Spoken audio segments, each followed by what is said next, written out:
All right, guys, welcome back to another episode of Real Talk.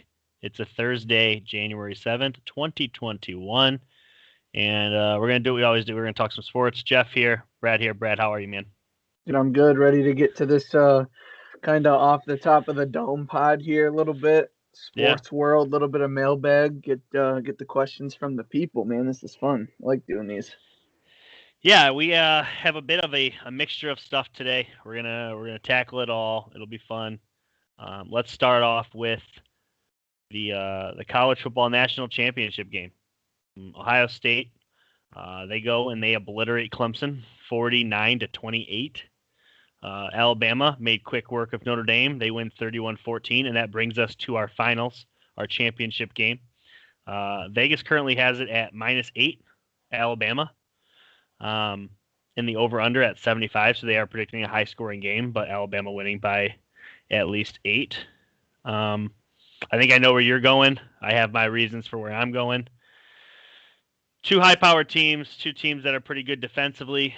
Who are you taking? Ohio State. From the beginning, I know it's been a little bit crazy, but I have voiced my belief that Ohio State can win it all, even though they weren't getting the type of recognition that Alabama and Clemson are. Yeah. With that being said, I'm a little nervous taking Ohio State because Alabama is just ridiculous offensively. I think it's their best offense under Saban, if I'm not mistaken. I think statistic wise, Najee Harris, um, Mac Jones, and Heisman winner Devontae Smith. I mean, that trio, I don't know if we've seen a trio quite this strong in college football in a long time at quarterback, wide receiver, running back. I just I think both offenses are equally high powered though. I think Ohio State's offense get it done, especially with the way Justin Fields played last game. It looked to be like they're unstoppable. I don't think either defense is a home run hit.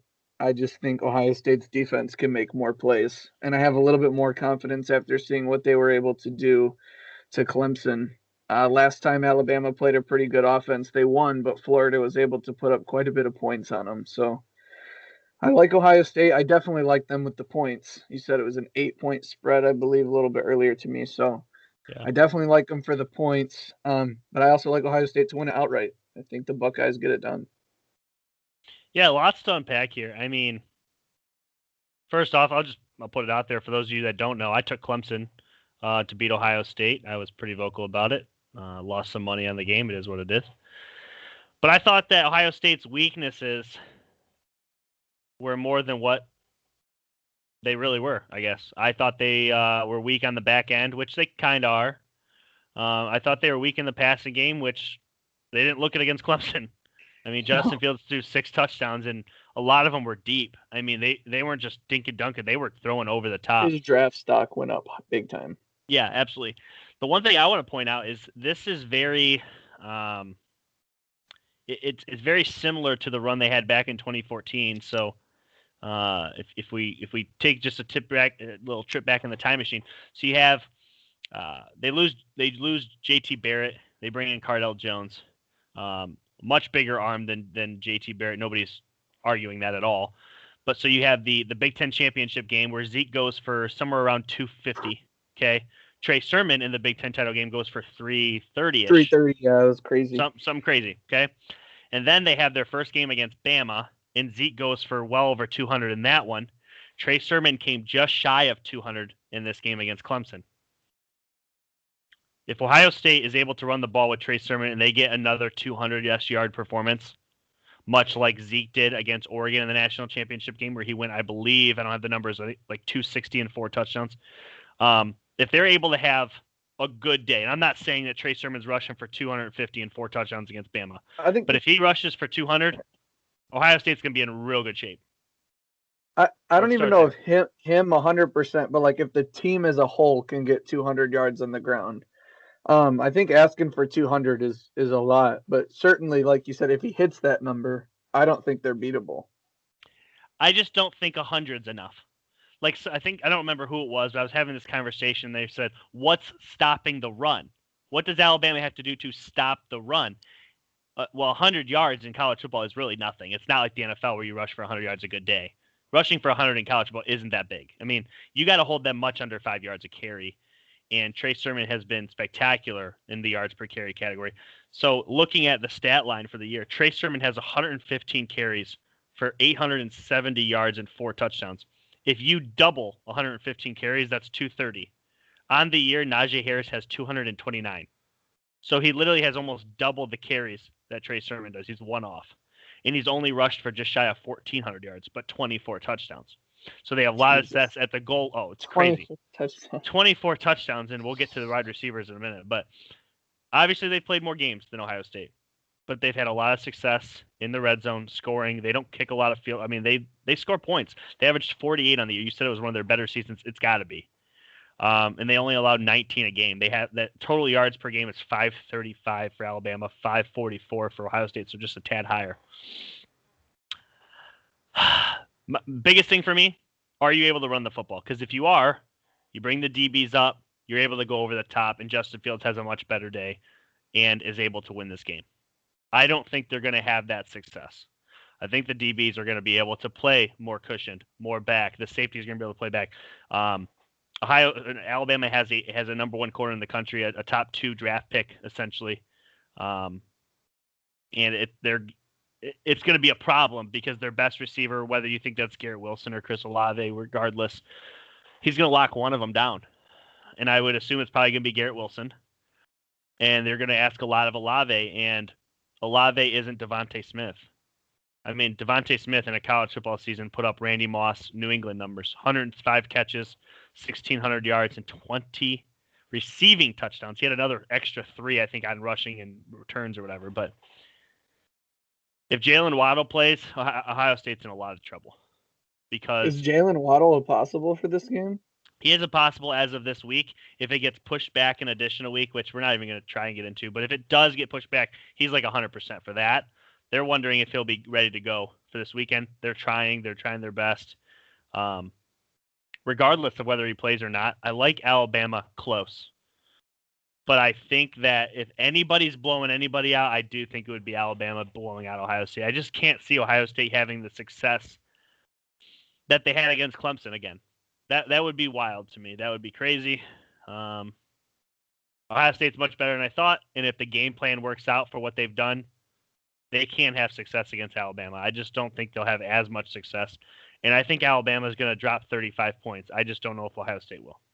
I do agree, though. I think Ohio State will win, which is not what you're saying, but I do think that if everything goes well, Ohio State can win.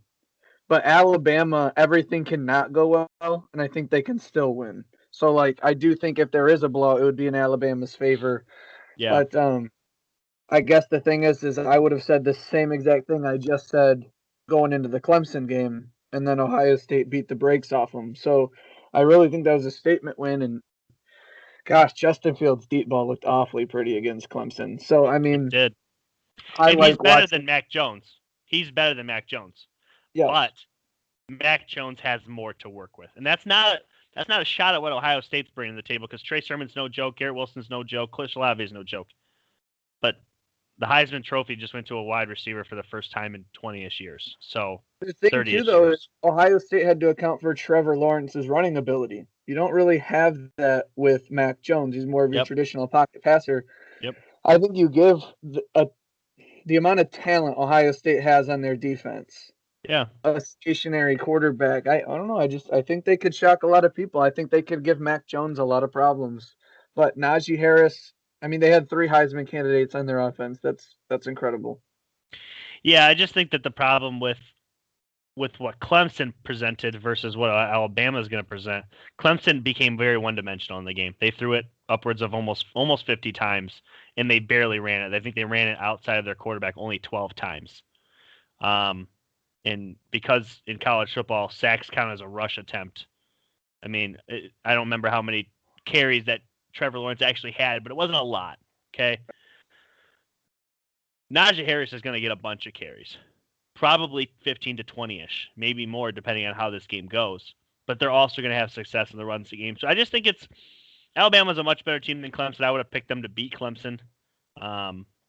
I don't know. I think this is a fun game, though. Yep. It's a super fun game, super What's your score? competitive. 35-30. That's funny. Alabama. I'm going 34-31 Ohio State. Okay. Really Yeah. close scores, though. I don't think anybody hits 40. Well, the over-under set at 75, so it's interesting that Yeah. we're both under that with as Yeah. high-powered as the offenses are. I think Because this you're has a still real going to need chance. some defensive stops to win this game. Yeah, I just think this game could open wide up. I think from the neutral perspective, it's going to be really fun. Alabama fans and Ohio State fans got to be, real nervous but excited too, and it's going to be a fun Monday night game. I hope it doesn't get postponed, but if it does, I'll watch it whenever it comes on. If for some reason a team does hit 40, and both teams average over that, but if for some reason a team hits 40, I don't think it's good news for the opposite team. Because that mean, in my opinion, it would mean that other team's probably turning it over more to give that other team more opportunities. It would probably institute a blowout, in my opinion. I think this is a mid-30s, just like you said, regardless of who wins. Mid-30s and back and forth, defensive stops. I just don't see this being a turnover battle that gets that number. Right. Oh, that was fun. We'll move on. We're split on that one, which is always good. Mm-hmm. NFL coaching vacancies. I wanted to talk about this next. Fun topic. A lot of jobs open right now. Obviously, everybody's asking us about NFL questions and stuff like that. So I just kind of wanted to tackle this. We're going to do this a couple different ways. We're going to maybe talk about maybe ideal candidates, but we're also going to talk about what's the best opportunity. Because obviously, there's no way to really pick an ideal candidate. There's no way to lock down a prediction for a head coach. But I do want to talk about what the teams have as far as draft capital, what their cap space looks like, and what's positive about them. What's their quarterback situation, things of that such nature. Let's go ahead and start off. And I'm not ranking these, so it's not like this is best to worst. I'm just going to give you some opportunities here. Let's start with the Texans. Okay, they fired their coach pretty much exactly when we said they were, I believe, right before the bye week. Right after week 4, I believe what it was. So they were without a coach. They were without a GM. They just hired Nick something from New England. He was an offensive assistant over there and stuff like that, player personnel. The Texans have no NFL first-round draft pick this year. They also don't have a second-round draft pick this year. Those both belong to the Miami Dolphins, okay? Based off the projected cap of next year, and this number is not perfect, but this is going off of, in case you guys want to look up what your team's draft. Sport Track is very good for looking up cap space in the NFL. It's a very credible site. Feel free to look it up. A lot of NFL websites and ESPNs credit them as a great cap space site. With that being said, it's based off the projected cap of next year, so it's not a perfect number, but it's a good number. They're negative $20 million. Got that? Here's the positive that I bring to the table, though. I'll just let you finish it. What's the positive of this team?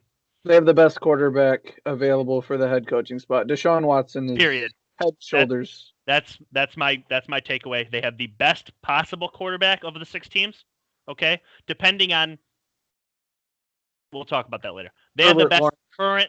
Right. Herbert Lawrence. Yes. You know what you got. You know what you got with Deshaun Watson, but you have no draft pick in the first or second round, and you have negative $20 million. First off, give me your initial. What's your take of this job? Would you want this job? Do you have an ideal candidate? And let's go from there. Okay, so what's kind of funny is I don't have a ton of candidates for a ton of these teams. I don't really know who anybody can come out of nowhere. Joe Judge, but absolutely. I think it was funny that before the season and during, I kind of mentioned Eric Bieniemy. Yeah, you've been at this point. He's either had an interview or has an interview scheduled with all 5 of these teams except the Texans, which is like I thought he would be perfect. That's the only team he hasn't been contacted by or contacted himself. Regardless, in terms of the cap, I don't know what you can get for him or if you cut him, but you said negative $20 million. If they keep J.J. Watt, they owe him $17 million. If they cut him, they owe $0. Some of you may listen to the Pat McAfee show. He also reiterated that. Maybe we'll talk about J.J. Watt somewhere down the line. Absolutely. But they can kind of erase a lot of that cap just by simply getting rid of one player.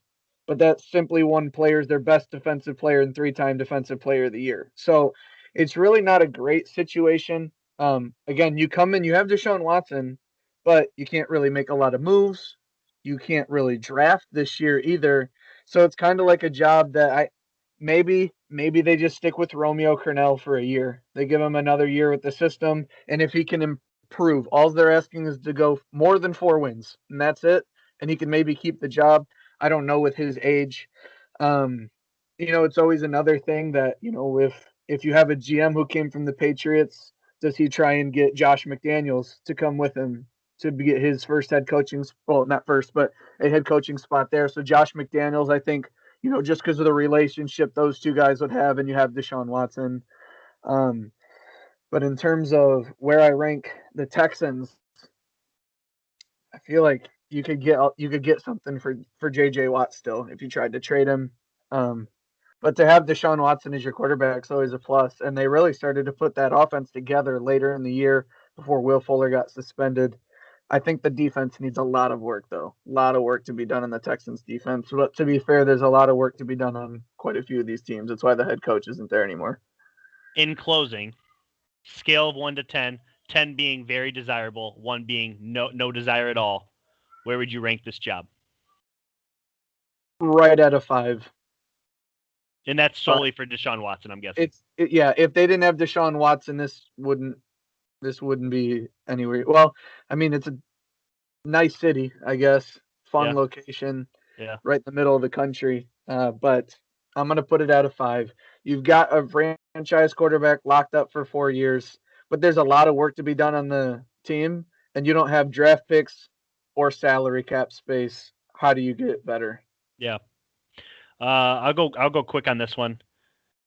I think that J.J. Watt is on another team, and unfortunately, I don't think they're going to be able to get a lot for him. I don't think you're going to get a first or a second. I think you're probably going to be in the 4th or 5th round range, or he will be cut. Yeah. Yeah.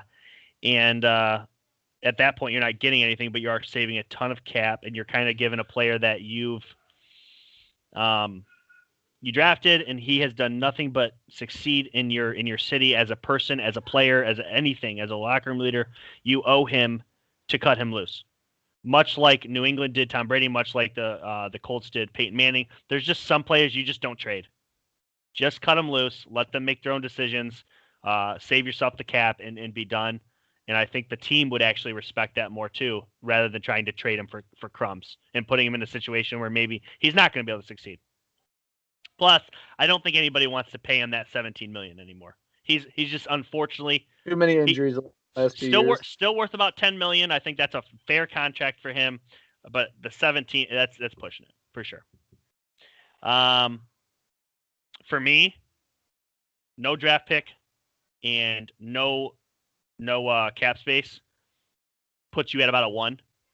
Deshaun Watson puts you at about a 9. I'm going to meet in the middle and go 5, just like you. I think that's he's even maybe potentially a 10. But we're still going to meet in the middle because of how bad the draft situation is, how bad the cap space is, and your best 3 players, 2 of them probably won't be on the roster. Will Fuller is owed money. He's going to be gone. He's a free agent. They don't have the money to pay him. J.J. Watt probably going to be cut because you got to get back to that cap space. And when the cap's projected to drop, that's a problem. So we'll go on to the next one. The Atlanta Falcons. This job's been open now for 5 to 7-ish games, somewhere in there. They have the number 4 pick. Okay, they have a veteran QB, Matt Ryan. Their cap situation's worse than the Texans. It's projected at negative $32 million. Okay, much like J.J. Watt, they can save a lot of cap by letting go of Julio or trading him. I believe he does have trade value. Mm-hmm. Same with Matt Ryan. I don't think they can just cut him, but there is trade value there. And there's teams that would take him immediately. What do you want to go out on this job? First and foremost, I do want to say I absolutely think the best candidate is, I don't even know his name, but the guy who filled in for Dan Quinn, who became the interim head coach. The team completely turned around. Most of his tenure after he became the official head coach, or the interim head coach, you saw what the team looked like without Julio. Calvin Ridley is just fine as your number 1. You have the 4th pick. You can trade Julio.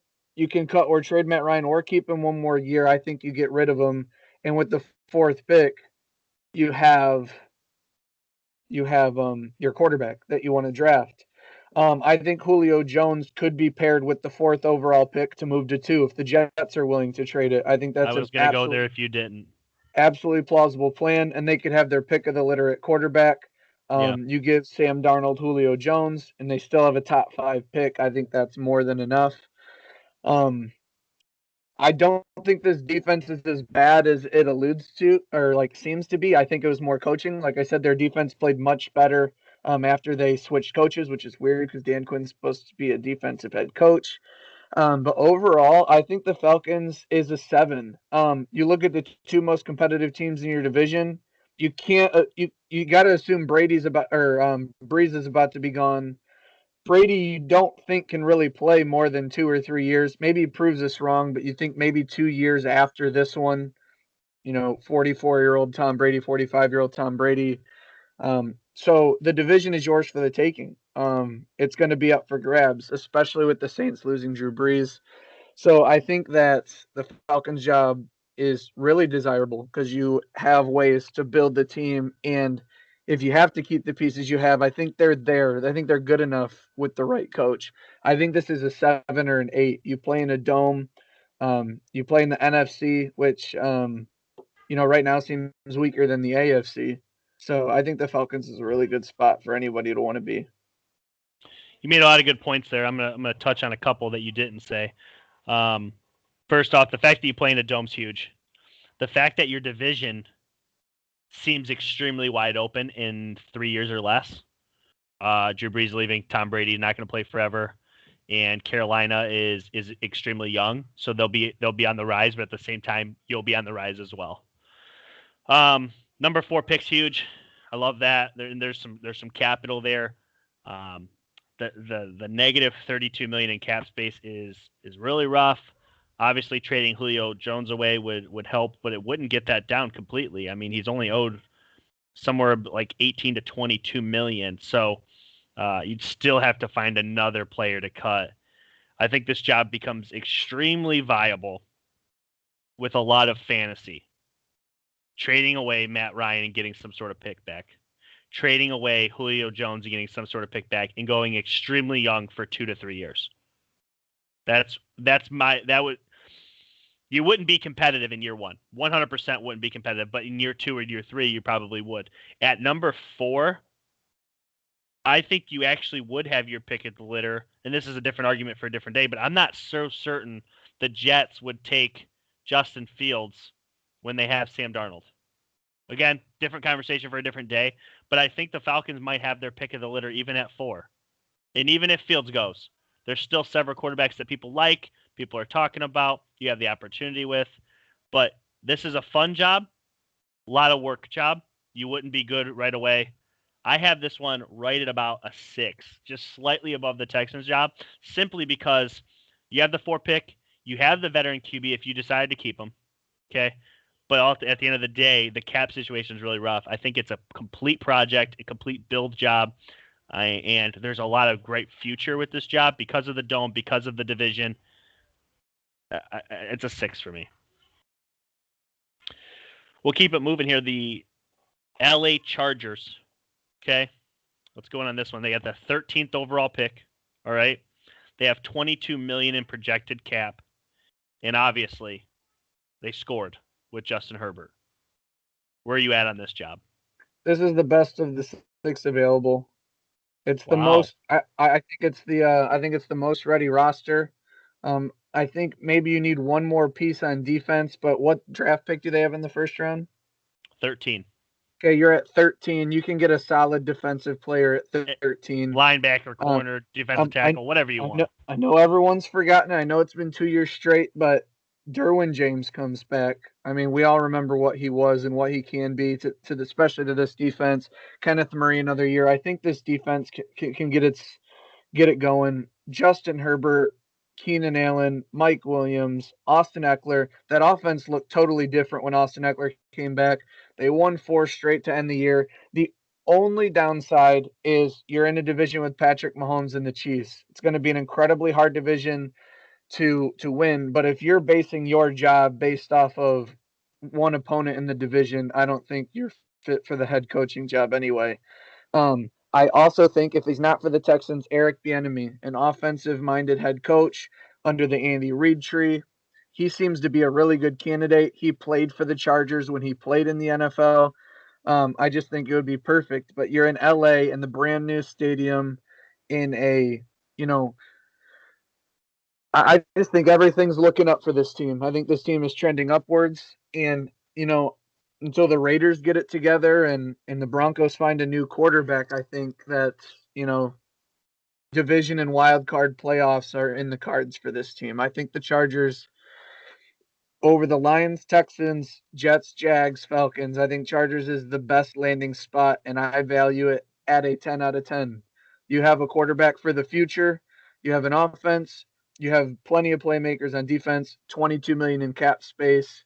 First round draft pick right outside the top 10. I really don't know. When you're talking about ideal coaching spots, I don't know what else you would want than what the Chargers have to offer. A lot of great points again. A lot of great points. When you don't need a quarterback or an offensive lineman, picking in the middle of the draft is always just fine because you will have your pick of one of these things. You're going to have either the best wide receiver, the best running back, the best middle linebacker, or the best corner. There are always at least one of those available still, or the best defensive lineman, because typically it's quarterback heavy and offensive lineman heavy. So if you don't need one of those two things, you'll be in good shape. The Chargers will be. They return a ton of injured pieces, pass rushers, safeties. You said Derwin James, Joey Bosa. This team is already loaded with a lot of great players. Keenan Allen, the running back they got late in the year, helped me out. Austin Eckler, Melvin Ingram. I mean, tons of pieces on this team. The best roster as far as winning in 2021. Best roster that didn't make the playoffs. Probably, yeah. I think so. And if we're going to go super deep, next year you're going to play a third place schedule. So you're going to play all the third place teams too. And this team, as you alluded to multiple times this year, they were in multiple games. They lost a lot of games by less than 7 points. And they almost beat the Chiefs. Chiefs. Very good team. It's a very desirable job. I wouldn't put it at a 10 out of 10 like you did. I guess I don't know where the flaws are. I mean, you don't need a lot of cap space when you have a good roster. You don't. I mean, that doesn't really matter. Playing in LA is awesome. I mean, it's a great job. I'm putting it at probably an 8, only because, I mean, they're not a Super Bowl contender right now, at least. You still have a young QB, but the roster is great and will be great. Just need some culture change, probably. I'll put it at an 8. Let's move on here. So the Detroit Lions have another head coaching vacancy. It seems like they always do. I don't remember. I seriously can't remember the last head coach that got an extension. Says something. Detroit Lions have the number 7 pick. Okay, $6.5 million in projected cap space. All right, and obviously they have a veteran QB, Matt Stafford, who is he's durable. I mean, doesn't miss a lot of games, and when he does, it's only because it's a season-ending injury. It's almost never I'm banged up, I can't play. Where are you at on this job? Obviously, lots to be undesired, I guess. Yeah, I think I have this as the least desirable of the 6. Probably around a 3. Like you said, the Lions aren't good. They haven't been good for a long time. And when coaches go there, they're expected to do great things. And then when they don't, they're being released. You have an aging quarterback in Matt Stafford. Everyone believes Matt Stafford is really good.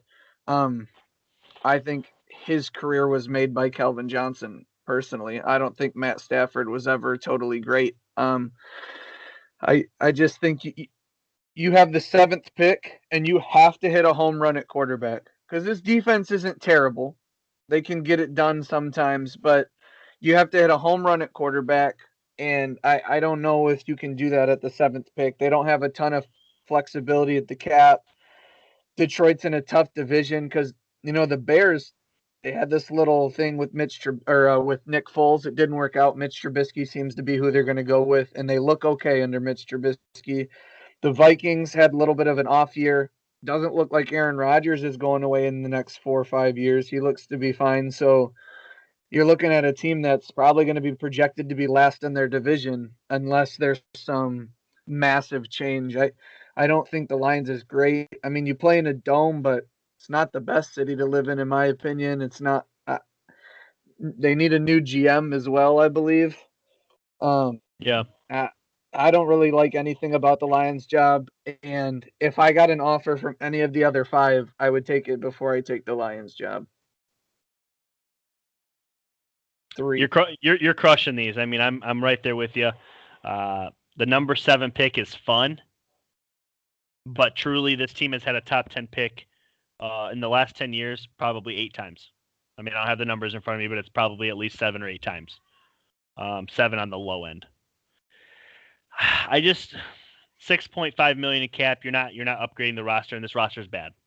Let's face it, this roster is bad. Kenny Golladay needs paid, and you don't have the money to pay him. If I took this job, I would have to probably trade Matthew Stafford. And much like what we talked about with the Texans, I think Matthew Stafford in the number 7 pick traded to the Jets could potentially move up. And if not, you're the Lions. What do you have to lose? Matthew Stafford and 2 firsts. What do you have to lose? I mean, you haven't had success in – I mean, they've literally had 1 playoff appearance under Stafford, I think. Maybe 2. They didn't win either game, but it's been a long time. I just don't know that this job makes a lot of sense for anybody but a proven head coach, like a Marvin Lewis, who doesn't care if he gets fired again at this point. I mean, he does, don't get me wrong, but like – it's going to end up with another young head coach, and they're going to fail because, unfortunately, that's what this job is, the Lions job. It's a failed job until it's either new ownership or they hit a home run. You know, they have to hit a guy like a Trevor Lawrence. You know, unfortunately, they just haven't had the coaching there. They haven't had the pieces there. It's crazy because literally like a top 3 running back all time and a top, as far as talent goes, 5 wide receiver all time, and yet they've never sniffed greatness. They've never even sniffed it. They've never looked a playoff spot in the eye and said, we can actually make a run, ever. Right. It's not a great job. It's not a great job. It's under the Texans for me. Would you put it at a 3? I put it at a 3. Gosh, if it's not a 3, it's a 2. I mean, it's not a 4. It's just not there. There's nothing about this job that screams great. I'm not trying to take shots at Lions fans. Just they haven't had success in a lot of spots, and I think that the roster, if everything was perfect, I think it could be a playoff team. But unfortunately, it's missing a lot of stuff. I don't like it. I won't spend a ton more time on it. We'll move on. 2 fun jobs. There's a lot to like here. You ready? Mm-hmm. Let's start with the team that has the number 2 pick. All right. The Jets. So New York Jets have the number 2 pick, $133 million in projected cap. It's by far the most in the league. Matter of fact, it's almost double what number 2 is. Okay. And obviously, their one bright spot, if you want to call it one, is they have Sam Darnold. They don't technically need a quarterback. You could argue they don't. Where are you at on this job? I think you absolutely stick with Sam Darnold. I think there's a lot of upside there. If it's not Trevor Lawrence, I'm not sold that anybody else is going to have that much more talent than Sam Darnold. He's already been there for 3 years now. You could get a haul for that 2nd pick. I believe you can acquire picks. I believe you can acquire maybe some players. And with the amount of money that you have, there's a lot of holes that you can fill on this roster very quickly. And as we saw, you know, outside of the Bills, this division's kind of in chaos right now. I believe the Jets could in one off season start to compete for 9 to 10 wins. I don't think this team, you know, they won some games late. I just think Sam Darnold needs some help. And if you trade the number 2 pick away, I think you could get a guy like Julio Jones and move back in the draft a little bit. and or acquire 2 to 3 picks from a team who really wants a quarterback. Their GM has already stated they're going to make a trade this offseason. It's either going to be for Sam Darnold or the number 2 pick. So whoever gets this head coaching job gets to decide. I think that's very appealing. And again, I think that this division isn't so far out of reach for the Jets with the amount of assets they have to acquire. You basically get to come in as the head coach and assemble a team kind of from scratch with what you want to do. There's a lot of options here. Whether they pick the right one is to be seen, but I have this job at a 7 out of 10. I think it's enticing, but let's not forget the team did go 2-14. So you're taking a very bad roster. You got to turn dirt to diamonds. The only good news is you have all the resources to be able to do it. So if they get the head coach right, or if you're a head coach candidate and you think you can get it right, I think this is the third best job available. The Jets at a 7 out of 10. I actually have it tied with the Falcons. I think they're both good at 7 out of 10. So, first off, the number 2 pick, obviously great. You pick of the litter outside of Trevor Lawrence. So you can have whatever you want outside of Trevor Lawrence. I agree with you. I would not move off of Sam Darnold. I would keep him. And at that point, the only way I don't keep Sam Darnold is if I truly just want a rookie quarterback that I don't need to pay for another 5 years. Like, that would be my mentality. And just try to see what I can get for Darnold. Other than that, I would keep Darnold because he hasn't demanded a large contract at this point. Even if he goes out and throws 35 touchdowns next year, I don't think he demands a large contract. Second thing, the reason I think this job is so desirable is it has the Adam Gase rule. Anything that leaves Adam Gase instantly gets better. Look at point A, the Dolphins. Point B, Ryan Tannehill. I mean, literally, Adam Gase left the Dolphins. Everybody picked them to go 0-16. It took Flores a minute, but then all of a sudden that team started to win. This year, they looked like real contenders. They were the best team that missed the playoffs. I think you said the Chargers, but maybe Reese or with the Dolphins probably. I just think the Chargers do have a better roster. Dolphins were a much better team. Yeah. But okay. I do think from top to bottom, the Chargers have a better roster. Okay. Well, back to the Jets. Maybe that's a hot take. That might be a hot take for listeners out there. I don't think it's super hot, but back to the Jets. I hate the Jets. This is a super desirable job. The crazy thing is, so they have 133 projected cap. Second place has 77 million. 10th place has only 25 million. So from the distance between 1 and 10 is over $100 million. In a year where everybody is losing money, they're going to have the money to take on anyone they really want. The pick of the litter. Kenny Golladay. Anyone they want. Yep. Julio Jones. They could call up today and be like, we'll give you Julio Jones and we'll keep his contract. Where a lot of people, or J.J. Watt, I don't think they would take on a J.J. Watt, but they could. They can take on anyone they want with that kind of money, and I think they can instantly be better. Because, shockingly, the Jets actually had a pretty good draft last year, starting with Mekhi Becton. Mekhi Becton, and then they got Denzel Mims at wide receiver, who came on late with Jameis Crowder playing. Yeah. So. Lots of good about this roster.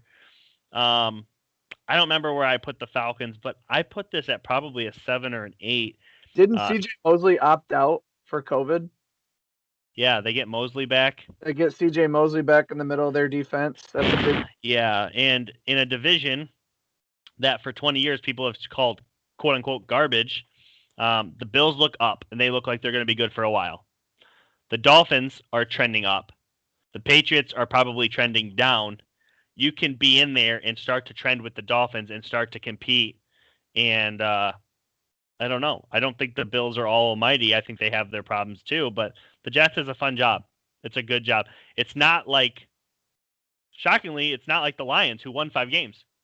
I would rather have the Jets job than the Lions job. I mean, It's not even close. So let's get to the last one. Jacksonville Jaguars, the number 1 overall pick. 77 million projected cap. That's number 2 in the league. Okay. And unfortunately, they don't have a QB situation. I think they started 3 different QBs this year. Maybe it was even 4 at one point. But they do have a very fun young running back who they aren't paying anything. So you do have at least one star player. They also have a couple of solid wide receivers. Outside of that, a roster that really needs a lot of help. Where are you at on this job? Okay, I had the Chargers at 10 out of 10. I have the Jaguars at 9 out of 10. The reason being is this division, in my opinion, is the most winnable. The Colts, Titans, Texans, and the Jaguars. You play in Florida, tax-free. The weather's nice. It's a great place to play. You come in, the offensive line is solid. You have a rookie running back who plays top 5 in the league in rushing. You have a great, and I think people underlooking this because of quarterback play. You have a great trio of receivers.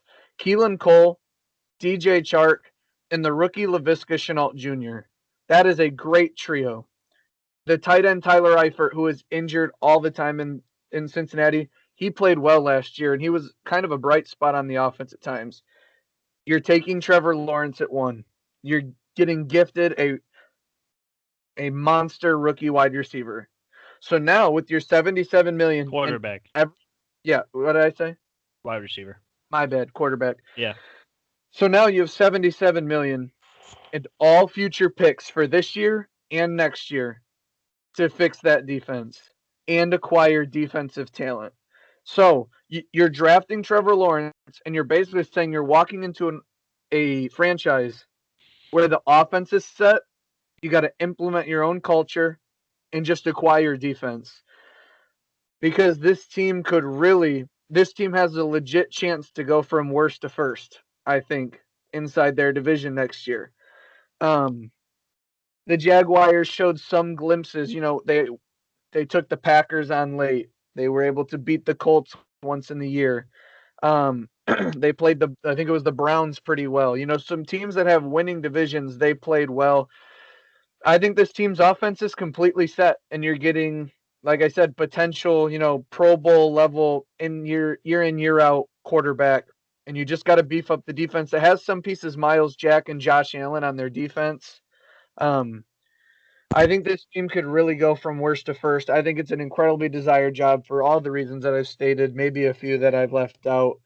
But I think the Jaguars, right behind the Chargers, is the best spot to go if it's landed to you. And if it is Urban Meyer, it's Urban Meyer. I think he's more than, his credentials speak for themselves. Yeah, I think that. For everything you said, I agree. I think it's probably the most desirable job, because I think if you could, I'd probably place it at 10 out of 10, honestly. You're getting, I hate to put this pressure on, but you're getting a Hall of Fame level talent. Will he be a Hall of Famer? Who knows? God knows. We're not going to sit here and practice that, but you're getting that in a talent. And at the end of the day, what more can you ask? You're terrible. You get the number 1 pick. You get a Hall of Famer. So the only issue is, so they traded with, I'm trying to look it up here. They traded with the Rams. So they're also going to have the Rams first round pick as well. And I didn't put that on here. It's number 22. Okay. As of right now, it could change, obviously, if the Rams win the Super Bowl. It's projected at about 22. So they're going to have 2 first round picks. I like this team to take Trevor Lawrence, and then after that, really find a player that complements Trevor Lawrence, whether that be an offensive lineman or a wide receiver or even a tight end, and maybe try and trade up, get Dennis Pitts, from Florida, see what you can do there. You have the Kyle Pitts. Thank you. You're right. Dennis. Mm-hmm. Yeah, Dennis Pitta, old Ravens. Anyways, you have the cap space. It's a fun job. It's in Florida, like you said, and I think it's a division, as you alluded to, that's extremely winnable. And that's saying something, because there's 2 playoff teams in that division, and the third, Deshaun Watson. And the other team's Deshaun Watson. So it's a really weird division, and pretty soon, that division could have 3 of the top 25 players in the league, whether that be Trevor Lawrence, Derrick Henry, or Deshaun Watson. That's huge. So I like that job. It's a fun job. In my opinion, I think it's the most desirable. It's the most desirable because they don't have cap issue. They don't have, they don't have quarterback issue because they don't have one. You don't even have to worry about who you're.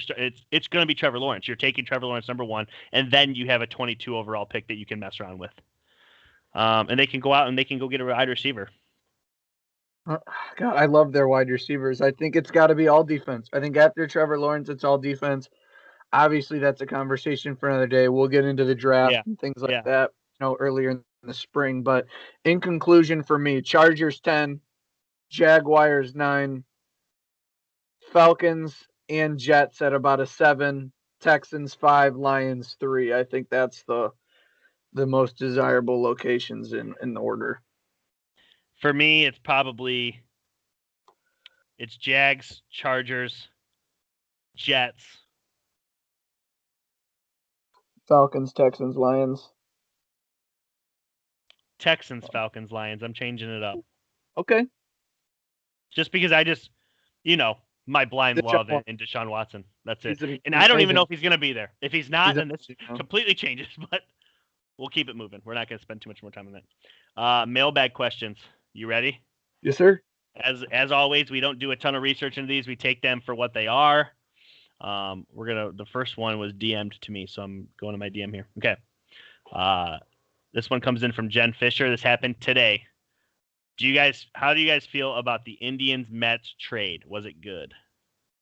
Okay, so I don't watch a ton of baseball, but a couple things that I know. We were asked a mailbag question. Jeff brought this up before the pod to me as well. Way back when, our first mailbag, Nathan Ray, you asked us where we think he would go if he was traded. I had the Mets as one of my top choices, top 3 for sure. And I think I had them overall as where I think he would fit the best. That's where he went. Every single Cleveland fan I talked to knew they weren't going to pay him. And then after he left, said, this is why we don't win World Series. Unfortunately, any prospect can be hopeful and you can want great things, and I'm sure you do, but Cleveland lost this trade. They lost one of the 3 best players in baseball, and the New York Mets couldn't be happier. They're playing second fiddle to the Yankees all the time, and they got an absolute slam dunk. Mookie Betts, Mike Trout, Francisco Lindor. I mean, I think those are some of the top 3 players. Sure, there's other guys: Javi Baez, Anthony Rizzo, Kyle Bryant, Bryce Harper, Aaron Judge. I mean, we know their names. Some of the guys from the Padres. I don't know everyone. I'm sure I'm leaving some guys out, but Lindor, 9 games out of 10, when you field the teams, he's the best player on either roster, and he left your team. So Mets got to be absolutely outstanding. And quite honestly, the stature of player Lindor is, I thought I'd see a lot more for Lindor. I thought I would see a lot more given up. I don't think the Mets could be any happier, and I know a lot of Cleveland fans, and maybe some of you listening, are pretty distraught about it, but Mets got a nice talent for sure. So anytime there's a trade in any sport, the question you have to ask yourself is who got the best player? The Mets got the best player. So they won the trade.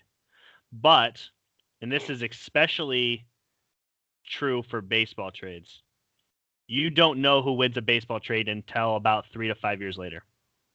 Because of the prospects, typically a lot of them haven't seen an MLB field, and then they can turn into something. At that point, a lot of baseball trades have to be reassessed years down the line. I mean, truly, when Detroit traded for Miguel Cabrera, they traded like 5 or 6 players. 2 of them ended up being all-stars later. It ended up being a more fair trade than it sounded. Like, obviously, Miguel Cabrera is a Hall of Fame hitter. But at the end of the day, you ask yourself, who got the best player? They probably won the trade.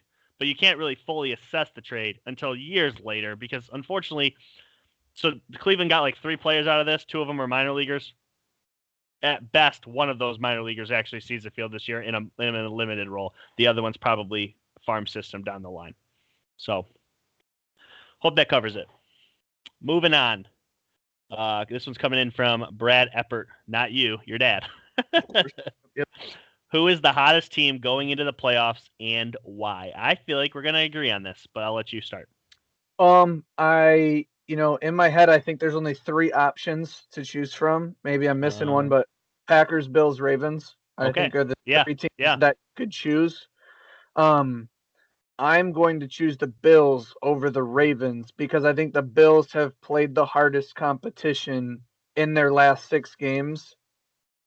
And has anyone in the last month and a half turned on a Bills game or checked the bottom line and was like, oh, that's a close game. Like, the Bills are in a tough one.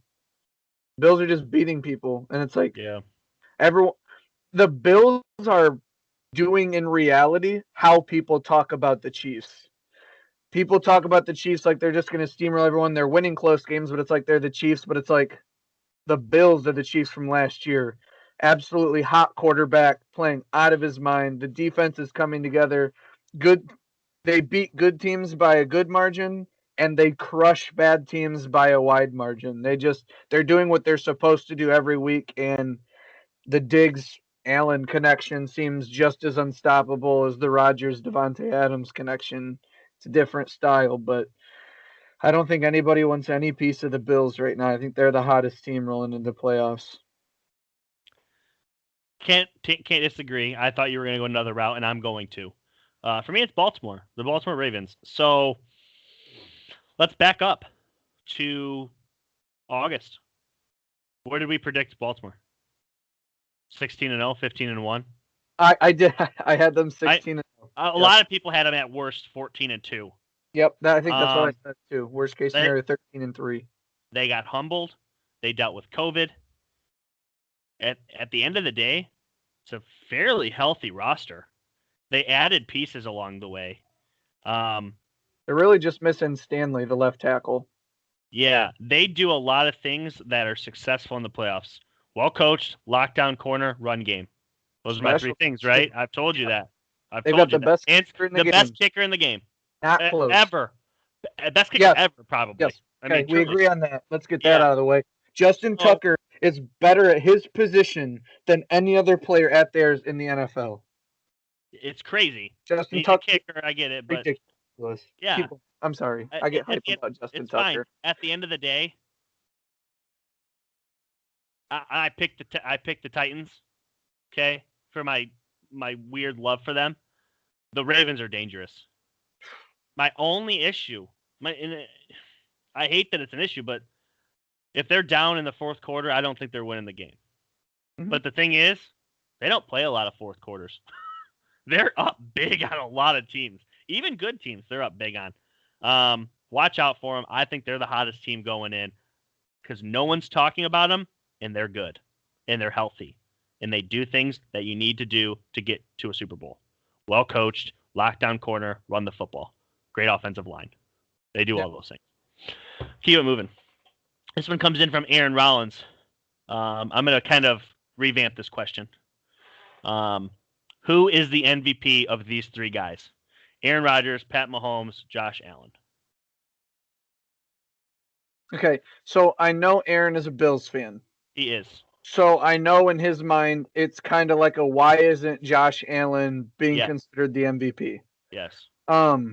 First of all, to anybody who doesn't have him in the race, I don't know if they're not watching football. They just don't know who he is or not watching football. He's absolutely in the top 3. I think Mahomes is out if I'm talking about top 3 for MVP. It's I just think it's Rodgers, and it's simply the touchdown to interception ratio. What is it? 40 some touchdowns and like 5 picks this year. 47, new career high, new franchise high, and 5 picks. Yeah, and they have more passing touchdowns than punts on the year. If you take Josh Allen out, they have good receivers, and the Bills are going to regress. Sure, absolutely. Josh Allen is better than whoever else they could put out there. Packers miss the playoffs if Rodgers doesn't play this year. I just think he's more important to his roster in terms of a valuable player. But just to clear the air, with that being said, Derrick Henry is my MVP. It's not a quarterback. But if we're talking about the quarterbacks, I do think it's Aaron Rodgers. But Josh Allen is without doubt number 3. I just think Rodgers and Henry would be above him. Let me slip in here. So Absolutely. It's funny that you brought in Derrick Henry because I was actually going to change the players. So Patrick Mahomes, he's been great this year, but truly, I don't. He wasn't the best player on his team this year, and that I don't want to get all technical, but Kelsey had a better season than him as far as statistics go. For me, I would have actually left him off. I would put him probably at about 5, only because you don't give a tight end the MVP. For me, it's Aaron Rodgers, then Derrick Henry, okay, then Josh Allen, then Tom Brady, then Patrick Mahomes for my MVP ballot. But for me, it's got to be Aaron Rodgers. It's got to be. As you alluded to, he passed for. Actually, now I think it's 48 touchdowns, not 47. Regardless, 48 touchdowns, 46 punts, I think is the statistic. He literally threw more touchdowns than they punted. It's an incredible statistic. I don't know how many times it's been done before. It's been pointed out. And the fact that he threw 5 picks all year, Derrick Henry was great. In my opinion, just like you said about Aaron Rodgers, if Derrick Henry doesn't play for the Titans, I don't think they're a playoff team. They leaned on him so many times, and he was touching the ball almost as much as quarterbacks this year. I think the Titans had a negative win-loss if he rushed for under 125 yards. I think that you can go back and look it up, or you can take it, because I think that is the statistic. It's not crazy. It might only be by 1 game, but I think they have a negative win-loss if he doesn't hit 125 rushing yards in the game. Yeah, so in terms of valuable player, if Derrick Henry doesn't win it this year, I don't know if a running back will ever win it. I think the MVP is just going to turn into like a Cy Young award for quarterbacks. Well, running backs have won the MVP. Adrian Peterson just did it just a few years back. It isn't common. It's a quarterback-driven award. Wide receivers almost never win it. I don't think a wide receiver's ever won it. I'm going to give you a stat, and I don't even know what his catches are. I'm not even going to get into that. Derrick Henry had 378 carries this year, okay? 378. Right? It's pretty staggering. Just for argument's sake, I'm going to give you the list of quarterbacks where he had more touches, okay? Lamar Jackson, more touches.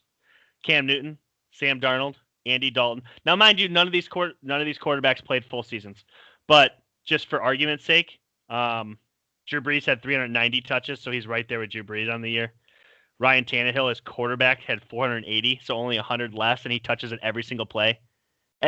It's crazy. Derrick Henry has been insane. Deserves at least number 2, but probably Offensive Player of the Year. Yeah, he will get that. Okay. Josh Allen, makes no disrespect here. He's had a phenomenal year, and if people don't value him that way, then I just think you're talking to the wrong people, Aaron, to be honest with you. If the NFL had a NBA award, most improved player, Josh Allen would run away with it. It would. He'd have had that by week 11. It would have been Josh Allen. Nobody else would even be voted because you would look stupid. Yeah. He is the most improved player in the league this year.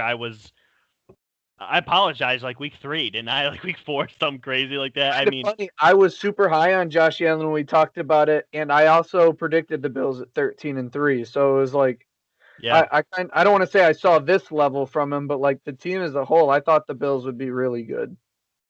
And I seen you kind of laugh when I put Tom Brady above Patrick Mahomes. It's not even if it's accurate or not.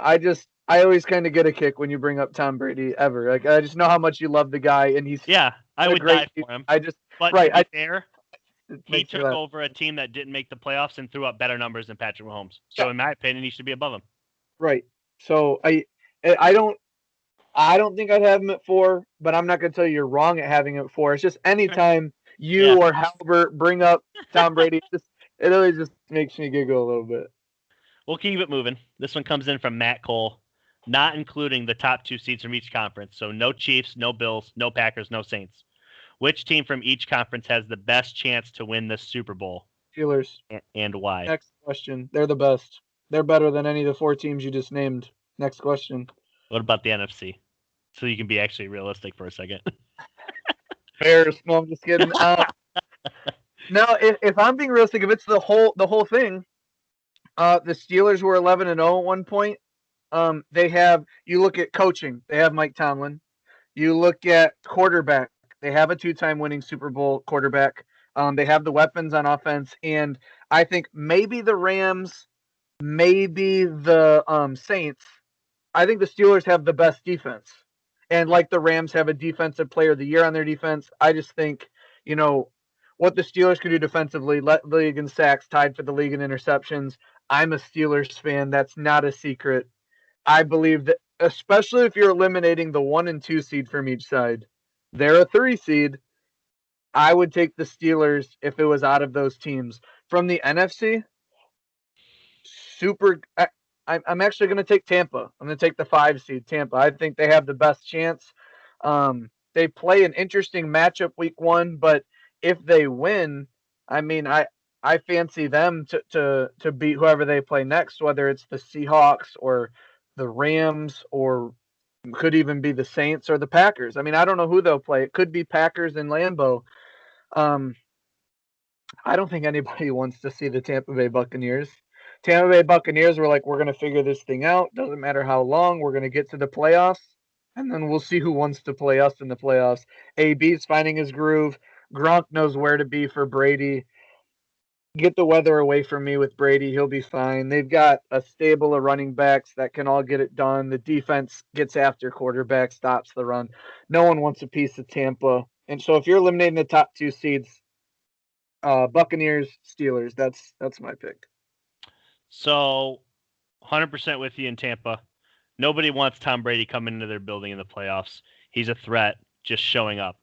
So for the NFC, that one's easy for me. For the AFC, I'm going to do what you just did. I'm going to take the team that I predicted to lose because you picked the Bucs to lose. The Ravens. They, like I just alluded to, they have the formula to make it to the Super Bowl. The run game, the offensive line, the coach, and some corners. I mean, that alone can get you a playoff win. If it only takes one game at a time, and then all of a sudden you're in the Super Bowl. And I like the Ravens as far as that. It's really weird because I would like the Titans more in that situation if they had the corners. They don't have any sort of pass protection, and they can't rush the passer. But the winner of that game, I think, has an opportunity, but I would take the Ravens as far as a long term. I just don't think that the Titans match up well with the top 2 teams, the Bills or the Chiefs. The Titans don't match up with them. Just my opinion. We'll keep it moving. NBA team. Oh, this one comes in from Jamie Lato. NBA teams, which teams, if any, that missed the bubble playoffs last year will make it this year? I think this is easy, at least for one team. Okay, super easy for the Phoenix Suns. Suns, absolutely. Right, I don't forget who shared it, but they're 6-2 right now, and they have 7 players averaging over 10 points. Chris Paul. Yeah, he's phenomenal. For the East, it's really tough. I'd like to say Washington, but they've been pretty rough. Yeah, I'm going with my 7th seed that we predicted in the NBA, Atlanta, and they look somewhat good already. If they missed, I'm trying to remember who missed the bubble. Yeah, I think Atlanta missed it, and they fixed up their team. Warriors can make the bubble, especially if Steph Curry is playing the way he is. I think there's a few teams that really have a real shot. And when you talk about Jamie getting out of who missed the bubble, for a lot of you listening, something we overlooked is there is a play-in round for the playoffs now in the NBA. So your top 6 seeds on each side are locked in. You take the 7 versus the 10 and the 8 versus the 9, and they play a max of 3 games. The higher seed just needs to win one time. They only play 2 games. The higher seed, if they win once, they're in the playoffs. But if the lower seed can win both, they actually go in the playoffs. So technically, if you count that as a little playoff series, there's actually going to be 10 teams from both sides that make the playoffs. And I think that's a really fun thing that they added into the NBA. So there's going to be a real chance for a couple of teams to be able to make it who weren't in the bubble last year. I think Warriors, Suns, and Hawks. The Hawks have played well. Trae Young making a big step to year 2, or year 3 now. Year 3, right? Yeah, him and Luka came in at the same time. Yeah, so I think those 3 teams would be really good. But yeah, we're going to see a couple, I think. Okay. Next one. Got to skip a couple questions because we've answered them on pods this week. This one comes in from Marcos Mata. Does Cam Newton get signed, and by who? Talking about next year, obviously. Yeah, I'll let you take this one. I got one comment really, but I'll let you take this one. Yeah, I think he's a good shot at getting signed. Only because he's not going to demand a lot of money. So at some point, he will find a roster. That might be the Patriots again. The Patriots have the most unknown quarterback situation. You called it out in our preview show months back. You said this Patriot quarterback situation might be a storyline for 4 to 5 years. It very well could be. They could get Cam Newton again. Rumor has it they're not going to. Who knows? I think Washington makes a lot of sense. Obviously, Ron Rivera.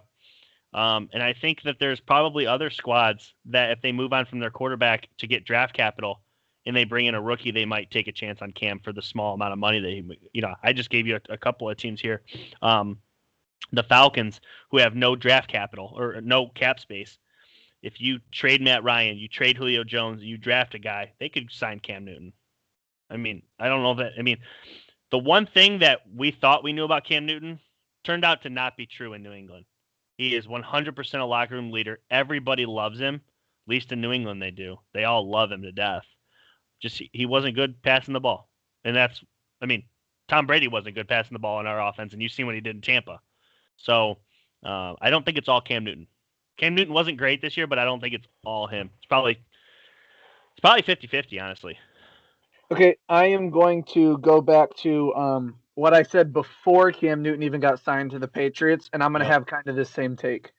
Nobody wants a celebrity backup.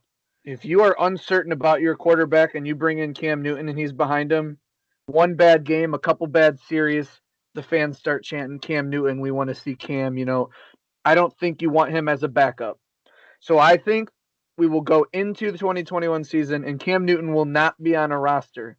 But you take teams like maybe the Steelers or the Bills or some teams that are in win now and maybe in the season they're 4-2 or maybe they're 6-3 or 7-2. They got a good record. They know they can win it with the roster, and their quarterback goes down hurt.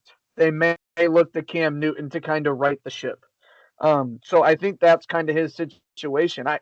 I think, and I could be proved wrong, obviously.